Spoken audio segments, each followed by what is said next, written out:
नमस्कार जंटू में स्वागत आपका। मैं हूं योगेंद्र। आप देख रहे हैं खास खबर, और खास खबर में हम बात करेंगे उपराष्ट्रपति चुनाव के सरगर्मी को लेकर के। एनडीए और यूपीए दोनों ने ही प्रत्याशी मैदान में उतार दिए हैं। सीपी राधाकृष्णन पहले से 2 दिन पहले ही तय हो चुके थे कि एनडीए के प्रत्याशी होंगे और नामांकन की तैयारी उनकी पूरी कर ली गई है। दूसरी तरफ जस्टिस सुदर्शन रेड्डी ये मैदान में उतरेंगे। यह यूपीए के प्रत्याशी होंगे। रोचक बात यह है कि यूपीए प्रत्याशी रेड्डी आंध्र प्रदेश से ताल्लुक रखते हैं और सीपी राधाकृष्णन तमिलनाडु से।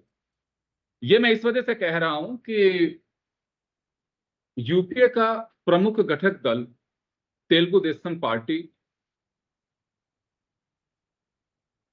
डीएमके, माफ करिएगा, डीएमके तमिलनाडु में शासन में है। और क्या वहां पे ममता बनर्जी की तरह क्या ये कार्ड चलेगा? इसी तरह से चंद्रबाबू नायडू के सामने भी क्या ये परिस्थिति रहेंगी कि वो सीपी राधाकृष्णन को वोट डालें?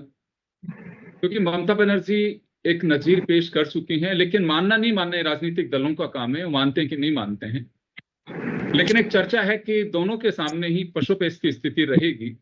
हालांकि जगन रेड्डी ने खुलकर के समर्थन की बात कही है। तो चलिए हम चर्चा शुरू करेंगे। मुकाबला होगा संख्या बल के आधार पे। अगर जो एनडीए के घटक दल हैं वो सब साथ हैं तो मुझे लगता है कि एनडीए प्रत्याशी राधाकृष्णन को रोकना मुश्किल होगा। लेकिन प्रत्याशी क्योंकि उतारा है तो इलेक्शन होना भी तय माना जा रहा है। क्या हार सामने देखते हुए भी इलेक्शन लड़ाना चाहिए था विपक्ष को? एक बड़ा सवाल ये भी है। तो हमारे साथ इस पूरे मुद्दे पर चर्चा करने के लिए प्रमोद वशिष्ठ साहब दिल्ली से जुड़े हुए हैं। हमारे साथ आदित्य कांत जी और राजीव जैन साहब, तीनों ही वरिष्ठ पत्रकार हैं। ये समझाएंगे कि क्या समीकरण है, क्यों विपक्ष ने कैंडिडेट उतारा है और क्या इसके मायने। तो चलिए हम चर्चा करेंगे। मैं प्रमोद जी आपके पास में आना चाहूंगा। एक बड़ा पासा फेंका, दोनों ही प्रत्याशी साउथ से हैं। अगर यूं देखें तो विपक्ष का धरातल मजबूत साउथ में ज्यादा है। आप केरल में ले लीजिए, कर्नाटक में सरकार ले लीजिए, तमिलनाडु में सरकार है उनकी, तो इस तेलंगाना में सरकार है। तो इस नाते से कुछ विशेष कहा जा सकता है, या फिर जो अलायंस के दल हैं उन पे एक प्रेशर रहेगा तमिलनाडु पे, डीएमके पे और इधर टीडीपी पे। क्या एक प्रेशर पॉलिटिक्स भी हो सकती है इसमें? अनम्यूट करिए सर, म्यूट है आपके यहां से, म्यूट है, म्यूट है प्रमोद जी। योगेंद्र जी, अभी तक जो स्थिति नजर आ रही है कि जो भी दल हैं गठबंधन का धर्म निभाते नजर आ रहे हैं। तो अभी हो सकता है कि इंडिया गठबंधन ने प्रत्याशी अपने घोषित किए हैं, तो उनका ये है कि भाई बिहार में चुनाव है और बड़े बड़े राज्य बंगाल में भी चुनाव है, कुछ उसमें भी, तो उसके मैसेज देने के लिए जो खड़गे जी ने उस बात को कहा भी है कि सारे जो दल राज्य हुए इंडिया गठबंधन के, और संविधान बचाने के लिए, संविधान की रक्षा के लिए हमने जो ये प्रत्याशी उतारने की पहल की है वो एक। और इसमें आप ये देखेंगे कि जो प्रत्याशी इंडिया गठबंधन ने उतारे हैं उसमें पूरी तरह टीएमसी की चली गई, ममता बनर्जी की उसमें पूरा वो चला है। उन्होंने इस बात को साफ तौर पे कहा था कि अगर उपराष्ट्रपति पद के लिए, देश के दूसरे सबसे बड़े संवैधानिक पद के लिए चुनाव लड़ना है तो राजनीतिक व्यक्ति ना हो। क्योंकि पिछली बार आपने देखा होगा कि टीएमसी ने वोटिंग में भाग नहीं लिया था, जो भी नाराजगी, जो भी चीज रही हो। और अभी यहाँ आम आदमी का समर्थन आना भी, आम आदमी पार्टी का समर्थन आना भी बाकी है। तो टीएमसी ने इस बात को कहा, उसी को मद्देनजर रखते संभवतः इनका नाम आया। वरना शरद पवार जी की इच्छा थी कि वो गांधी जी के पोते तुषार गांधी का नाम भी आया था, डीएमके की तरफ से और नाम आया, एनडीए के भी वो नाम आ रहे थे। तो जो पूरे उन्होंने इस बात को ध्यान में रखते हुए कि कोई राजनीतिक ना हो, राजनीतिक पार्टी ना हो, उस रिटायर्ड जस्टिस रेड्डी साहब का जो नाम इसमें आया, तो मुझे इसमें ये नजर नहीं आ रहा कहीं भी कि साउथ से हैं या कोई और से हैं।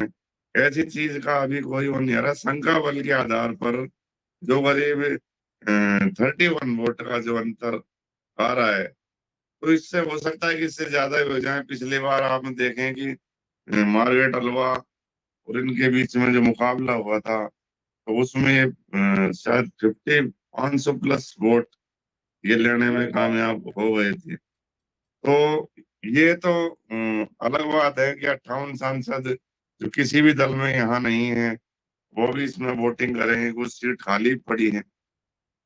तो ये है कि ठीक है कि अच्छा मैसेज जाएगा कि मुकाबला होगा 9 सितंबर तक। लोगों को बढ़िया वो जगह रहेगी उम्मीद। लेकिन ऐसा कहीं भी नजर नहीं आ रहा कि इंडिया गठबंधन का प्रत्याशी कोई जीतता हुआ नजर आ रहा हो सकता है कोई चमत्कार अगर इस तरह का हो जाए, ये बात एक अलग है। और अभी पूरी तरह से एक जाजम बिछी है। अभी देखते हैं कि इंडिया गठबंधन के जो राहुल गांधी एक्टिव हैं, बिहार में जो तेजस्वी एक्टिव हैं, और भी जो बड़े लीडर जो एक्टिव हो रहे हैं, वो किस किस को मना पाते हैं, किस मैसेज को इस पद पर लाने के लिए वो देना चाहेंगे, क्या उसमें वो मुद्दा इसको रखेंगे कि हमें वोट क्यों दें, इंडिया गठबंधन के प्रत्याशी हमने क्यों उतारा और हमें वोट क्यों मिले। तो ये एक बहुत सी जो पॉइंट बिंदु है, उनमें अभी 1-2 दिन में आ जाए, जो तस्वीर सामने खुल के सामने जो आ जाए निश्चित रूप से। तो ये एक बड़ी बात इसमें हो गई कि इंडिया गठबंधन में ममता बनर्जी की इसमें बहुत जबरदस्त इसमें उन्होंने मतलब एक मैसेज दिया है कि मैं अपने आप में बहुत ताकतवर हूँ और मेरा ही कहा माना जाए, और उनका कहा माना भी गया। जी उदय जी अवधेश। जी। चले राजीव जी, आपके पास में आना चाहूंगा। प्रधानमंत्री नरेंद्र मोदी ने एनडीए की बैठक में विपक्ष से भी ऐलान किया था, उनसे समर्थन मांगा था कि ये महामहिम का पद है, अगर ये सभी लोगों के सहयोग से और एक निर्विरोध अगर चुनाव होता तो एक अच्छा मैसेज जाएगा। तो वो तो खारिज हो चुका, क्योंकि अब तो जस्टिस सुदर्शन रेड्डी मैदान में है, यूपी के प्रत्याशी हैं। लेकिन अब क्या लगता है आपको, कहीं किसी के सामने धर्म संकट पैदा हो सकता है? क्योंकि पहले की कुछ चीजें ऐसी हैं, मैं आपको, आपके नोटिस में होगा, प्रतिभा पाटिल जब चुनाव लड़ी थी तो भरत सिंह शेखावत अलायंस के यानी कि एनडीए के एक मजबूत प्रत्याशी थे। वो ठाकरे परिवार का हमेशा से बीजेपी के अलावा सीधा संपर्क भैरव सिंह शेखावत से भी रहा, लेकिन मराठी मानुस वाली जो बात चली तो उन्होंने साथ नहीं दिया था शिवसेना ने भैरव सिंह शेखावत का। दूसरी तरफ ममता बनर्जी ने कहा कि भाई मेरे गवर्नर रहे हैं, जबकि सबको पता था कि दोनों के बीच किस तरह की तलखियां थी। अब वो दिखावटी तलखियां थी, लेकिन उससे आउट हुई। और ये जगदीप धनखड़ से जानना भी चाहे था अशोक गहलोत ने, आपको ध्यान होगा विधानसभा के अंदर, कि भाई ये राज आज तो बता दो कि आप जब महामहिम का चुनाव लड़े, जो आपसे लगातार आपस में लड़ाई रही, और वही आपके मतदान के टाइम एक तरह से वो भी एक आपका पीछे से समर्थन ही है कि यूपी प्रत्याशी से मार्गरेट अलवा को वोट नहीं डाल करके और अपने आप को अलग किया। तो क्या इस तरह के धर्म संकट अब किसी के सामने होगा? क्योंकि ये धर्म संकट क्या चंद्रबाबू नायडू या तमिलनाडु के मुख्यमंत्री, उनके सामने कुछ ऐसा दिखाई देता है कि आ सकता है ये? देखिए योगेंद्र जी, ये निश्चित तौर पर दोनों पक्षों ने जो उम्मीदवार उतारे हैं, तो कहीं ना कहीं क्षेत्रीय दल जो हैं, चाहे वो एनडीए के समर्थन वाला हो या यूपी के समर्थन, उनको कहीं ना कहीं संकट में जो क्षेत्रीय अस्मिता होती है उसके मतलब आजू बाजू कहीं आके घेर दिया है।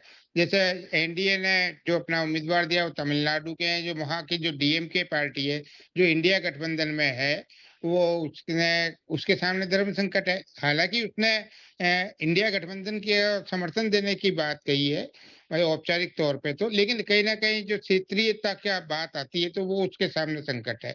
इसी तरीके से यूपीए ने जो सुदर्शन रेड्डी को उम्मीदवार बनाया अपना आज, तो उसमें कहीं ना कहीं जो अपने एनडीए के सहयोगी दल है टीडीपी है, वो आंध्र के ही है, तो उनके सामने क्षेत्रीयता का धर्म संकट है कि वो किसको समर्थन करेंगे, या जो जिस वो गठबंधन में है तो उसके साथ रहेंगे। और साथ में जो वाईएसआर वाली पार्टी है उसके सामने भी संकट है कि वो किसर जाए। अब जो कांग्रेस के तेलंगाना के मुख्यमंत्री है रेवंत रेड्डी, पार्टी ने उनको लगाया है कि वो चंद्रबाबू नायडू को कहीं मनाए इस मुद्दे पे कि क्षेत्रीयता वाली उभार की चीज लाए। तो निश्चित तौर पे ये एक ऐसा पद है जिसपे चुनाव हो रहे हैं। वैसे तो चुनाव होने नहीं चाहिए, लेकिन पिछले कुछ समय से जो चुनाव हुए हैं, परिपाटी हम देखते हैं, राष्ट्रपति हो चाहे उपराष्ट्रपति हो, चुनाव होते हैं। तो निश्चित तौर पर निर्वाचन होता है, आम राय जो जिसको निर्विरोध कहते हैं, वो तो अब वो बहुत दूर की बातें हो गई। तो चुनाव होना तो निश्चित है। अब चुनाव होना है तो जो बहुमत वाली पार्टी होती है उसका पलड़ा भारी है ही। और ये इसमें तो सिर्फ आंकड़ों का खेल है, जो आंकड़े सबके सामने जग जाहिर है। अब वो पार्टियों के सामने ये है कि दूसरे समूहों में तोड़फोड़ करने वाली उनके सामने स्थितियां है, कौन कितना तोड़फोड़ कर सकता है। तो तोड़फोड़ तो बहुत मुश्किल होती है। कुछ पार्टियां जो क्षेत्रीयता के आधार पे कहीं लुभाने की कोशिश दोनों पक्षों ने की है कि क्षेत्रीयता के आधार पे हम अपना पलड़ा भारी कर लें। जब ये निश्चित तौर पे एनडीए का पलड़ा भारी है, अब वो चाहते हैं कि और ज्यादा उनके पास वोट आए, जिससे वो साबित कर सके कि हम हमारे पास ज्यादा समर्थन है। इधर जो इंडिया गठबंधन ने उम्मीदवार, इंडिया गठबंधन की अपनी कोशिश ये है कि वो अपने मतों की संख्या में बढ़ोतरी कर ले, जो उनके उम्मीदवार है उसके टीडीपी से कुछ तोड़ ले, या क्षेत्रीयता, जैसे मैं कह रहा हूँ बार बार, क्षेत्रीयता वाला आधार, तो उसको लेकर। तो ये सिर्फ एक संख्या का खेल है। कौन, जैसे जो एनडीए की बहुमत वाली संख्या है, जितने उसके सदस्य हैं उससे ज्यादा यदि वोट पड़ते हैं तो एनडीए के लिए ये होगा कि हमने ज्यादा वोट जुटा लिए, उनमें तोड़फोड़ कर दी। इंडिया गठबंधन ने यदि अपने जो निर्धारित संख्या है उससे ज्यादा वोट हासिल कर लेता है तो वो एनडीए को दिखा सकता है कि देखो तुम्हारे में भी हम तोड़फोड़ कर सकते हैं, तुम्हारे जो सहयोगी दल है उनसे हम ला सकते हैं। तो ये सिर्फ एक वो आंकड़ों का खेल है। निश्चित तौर पर क्षेत्रीयता का उभार है। इस बार दोनों उम्मीदवार साउथ के हैं, तो अब ये सब चीजें, साउथ भी भारत देश का ही हिस्सा है, कोई नहीं, वहां से भी कोई बनता है, कोई पहले हमारे प्रदेश के थे उपराष्ट्रपति, तो अलग अलग प्रदेशों के बनते हैं, उसमें कोई दो राय नहीं है। लेकिन क्षेत्रीयता का उभार इस बार जो देखने को मिल रहा है वो ये है। जी योगेंद्र जी। जी बिल्कुल, एक कयास है, एक ऐसा सोचना है कि पहले भी ऐसा हो तो शायद ऐसा हो, तो पशुपेश की स्थिति में डाल सकते हैं। क्षेत्रवाद की बात से क्रॉस वोटिंग की संभावनाएं रहती हैं, लेकिन अभी कहा नहीं जा सकते होगी। लेकिन एक अंडर प्रेशर दोनों ही संगठन रहेंगे, दोनों ही अलायंस रहेंगे कि कहीं क्रॉस वोटिंग तो नहीं होगी। होगा क्या, अभी मुझे जो पता चला है कि एनडीए के सांसदों का एक प्रशिक्षण शिविर कॉल कर दिया गया है जो फर्स्ट वीक में होगा, ताकि 9 तारीख को सीधे वोट डालने के लिए ले जाया जा सके। यूपीए भी मुझे लग रहा है कहीं ना कहीं इस तरह से कर सकते हैं। हालांकि संख्या बल के आधार पे मुझे नहीं लगता कि कोई दिक्कत आएगी एनडीए को, लेकिन फिर भी एक पहले की तो कुछ चीजें देखी हुई हैं, उनको देख करके कहीं डाउट होता है कि कहीं क्रॉस वोटिंग तो नहीं हो जाएगी। चलिए आदित्य जी, आपके पास में आना चाहूंगा। अब लगता है कि आपको चुनाव तो तय माना जाना चाहिए?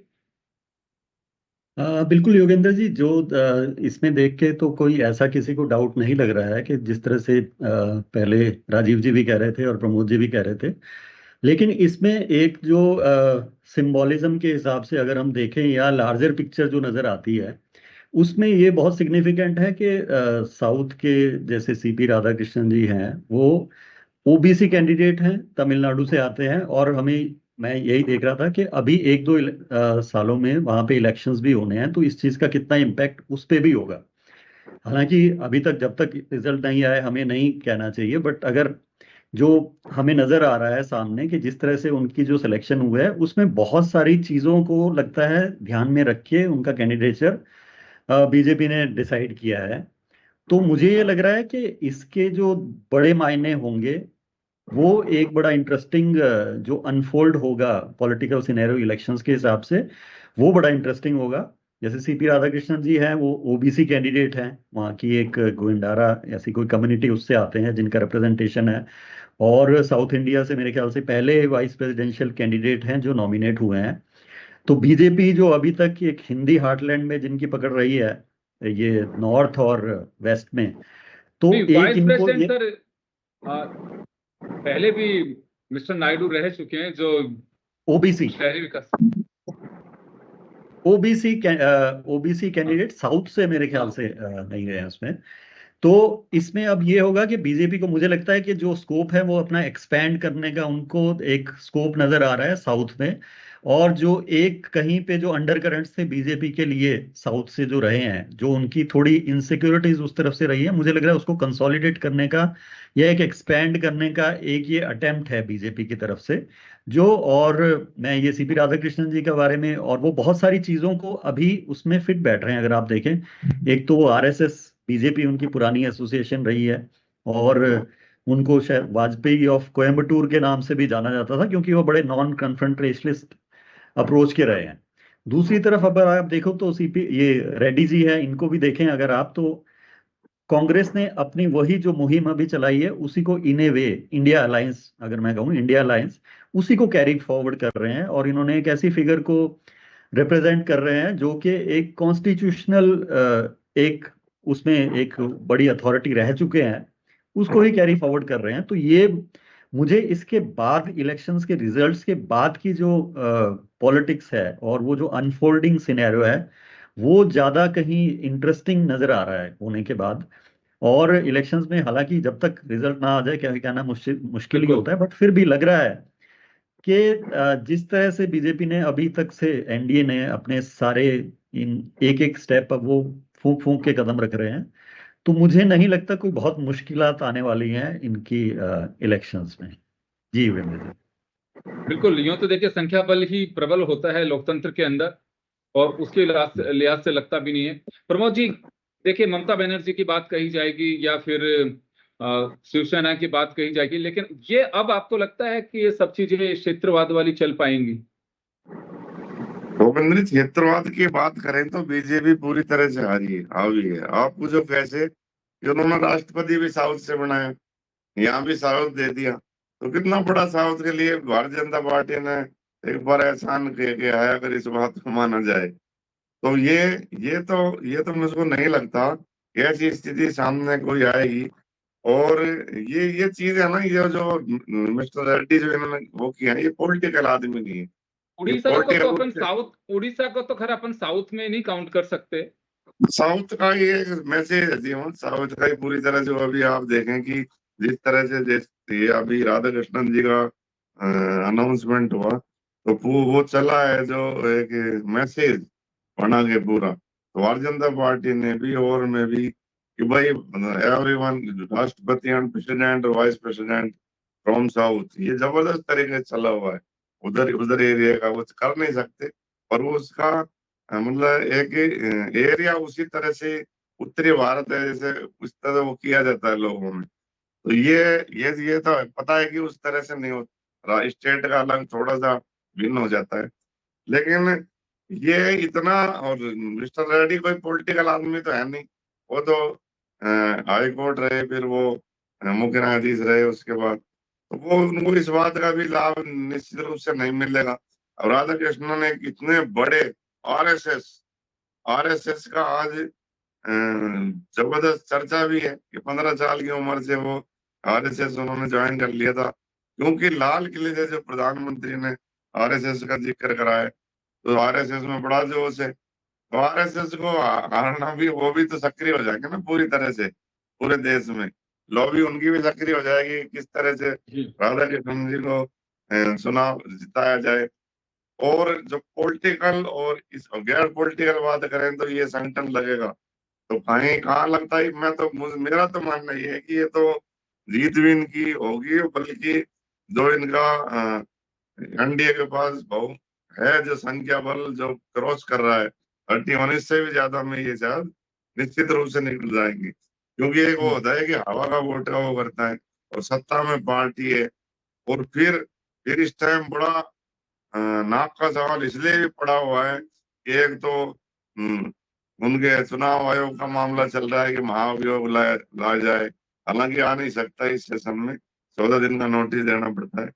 दूसरा ये बवाल चल रहा है। तीसरा, राहुल गांधी बड़े आक्रामक हैं, और दल वो आक्रामक है। तो ये फिर सत्ताधारी पार्टी इस चीज को किसी भी तरह से जाने नहीं देगी। वो भी पूरे अपने सामनामरण बेटे के साथ मैदान में आएंगे नहीं। और उनका जो प्रत्याशी चयन हुए हैं, तो पहले शेषाद्री चार्य जी का नाम चला, और नाम चले, लेकिन ये इनको लेके आए इतना मंथन करने के बाद में, तो इसमें आप निश्चित रूप से इस बात को मानो कि इसमें मोहन भागवत जी का क्या बड़ा रोल नहीं होगा? क्या उन्होंने, ये चर्चा ये भी आ रही है कि ये शुरुआत जब इनकी हुई थी पॉलिटिक्स में, तो शुरुआत तो वहीं से हुई है, सारा वहीं से तो इनका नींव रखी गई है। और ये इसमें ये भी एक वो है कि अब जो भारतीय जनता पार्टी के जो राष्ट्रीय अध्यक्ष बनेंगे वो शायद आरएसएस उसमें हस्तक्षेप ना करे, तो क्योंकि ये जिताने के बाद ही अब शायद 9 तारीख तक अध्यक्ष भी अभी मुश्किल ही बन पाए, आगे और शायद लंबा खिंच जाए, या कोई ऐसा मैसेज देने के लिए हो सकता है वो अध्यक्ष का बन जाए, ये घोषित कर दें। तो ये एक मुकाबला ठीक है, खड़ा कर दिया उन्होंने एक रोचक, जनता के सामने एक सट्टा वट्टे लग जाएंगे, करोड़ 2 करोड़ के, लाखों करोड़ों के, तो कमाई सट्टेबाजी हो जाएगी, ये चीजें हो जाएंगी।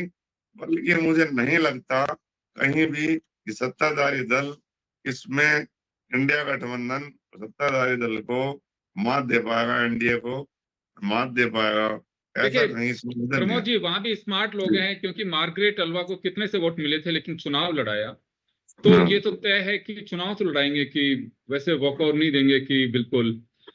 और इनका मानस से जो मुझे पता चल पाया ये था कि शायद नॉर्थ से कोई ना कोई प्रत्याशी यूपीए लेके आएगा, लेकिन ऐसा नहीं हुआ।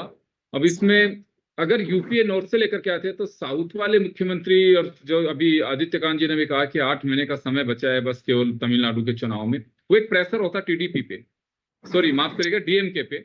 और डीएमके इसमें रहता कि क्षेत्र में देखिए एक वाइस प्रेसिडेंट हमारे स्टेट से मिलने वाला था, लेकिन उन्होंने साथ नहीं दिया।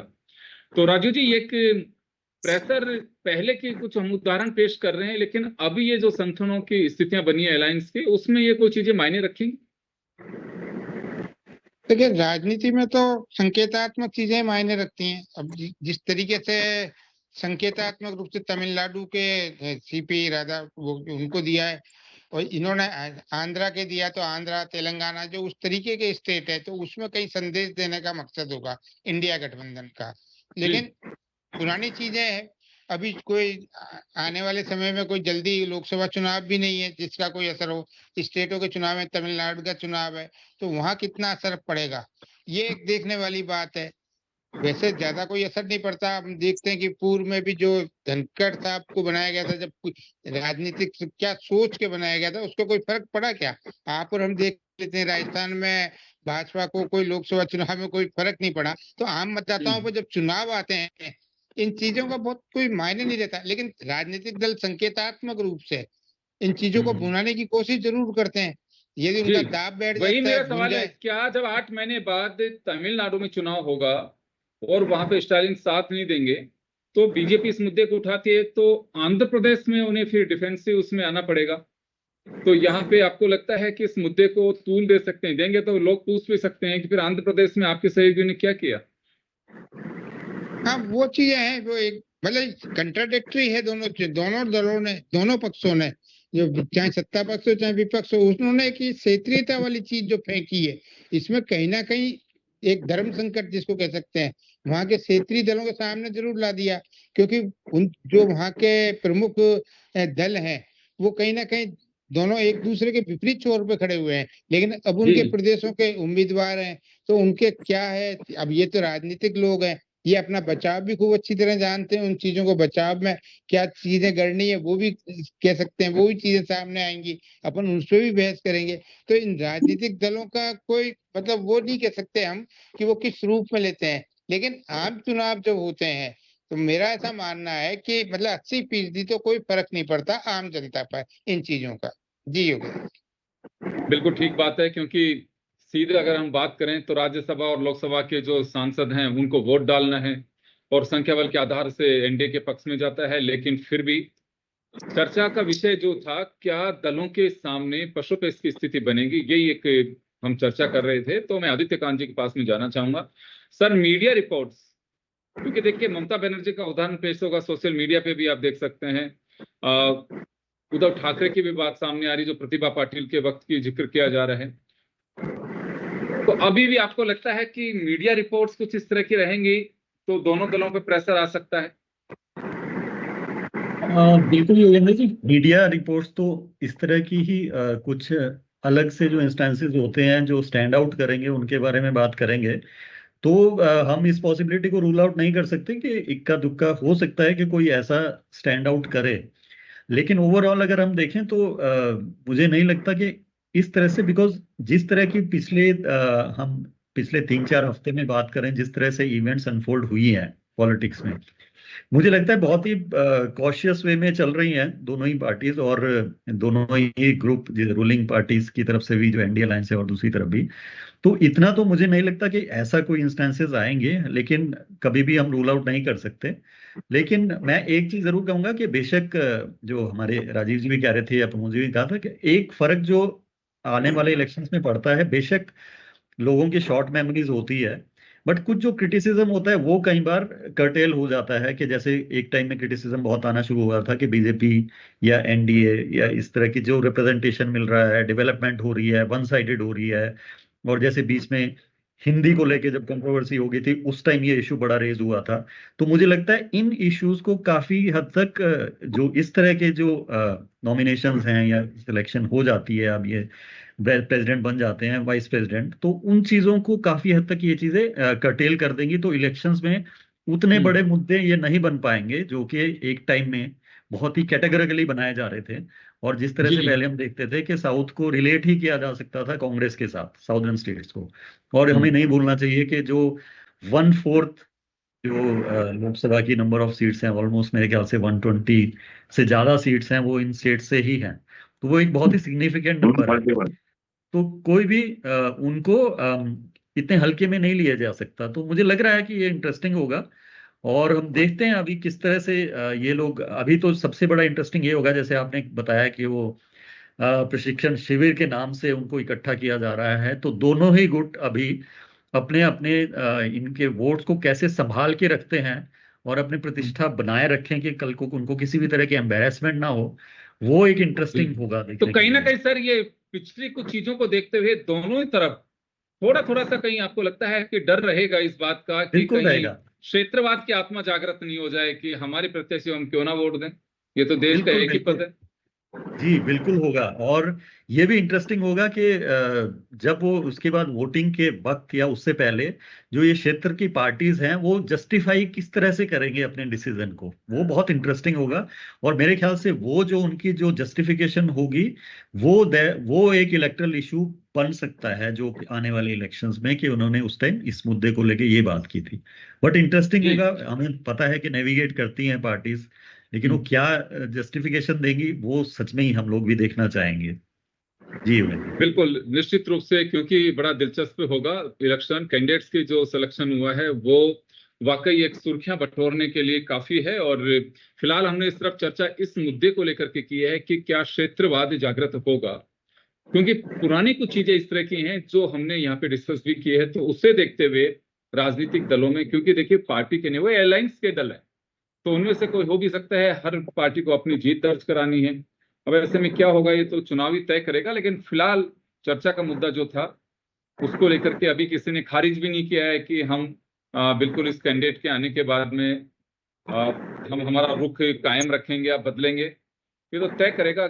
और ये पासा फेंक करके एटलीस्ट इतना जरूर है कि टीडीपी भी और डीएमके भी, दोनों के सामने एक किसी तरह का कोई संकट नहीं रहेगा। अगर ऐसा होगा तो वो गिना सकते हैं कि आपके अलायंस के साथ में इन्होंने दिया और इन्होंने अपनी अलायंस के साथ में दिया, तो वहां जरूर एक बचाव की चीज सामने आएगी। कोई भी एग्रेसिव मोड पे चुनाव प्रचार में ये बात नहीं फेंक सकता है कि देखिए साहब, आपके जिनके हाथों में आप प्रदेश को देना चाहते हैं वो अपने लाडले के लिए ही सगे नहीं हो सके। तो दोनों जगह ही जो मुख्य दल है उस संगठन अलायंस के, वो विरोधी दलों के हैं। तो यहाँ क्या होगा देखने वाली बात होगी। आप सभी का बहुत बहुत शुक्रिया, और खास खबर में इतना ही। दीजिए इजाजत, नमस्कार।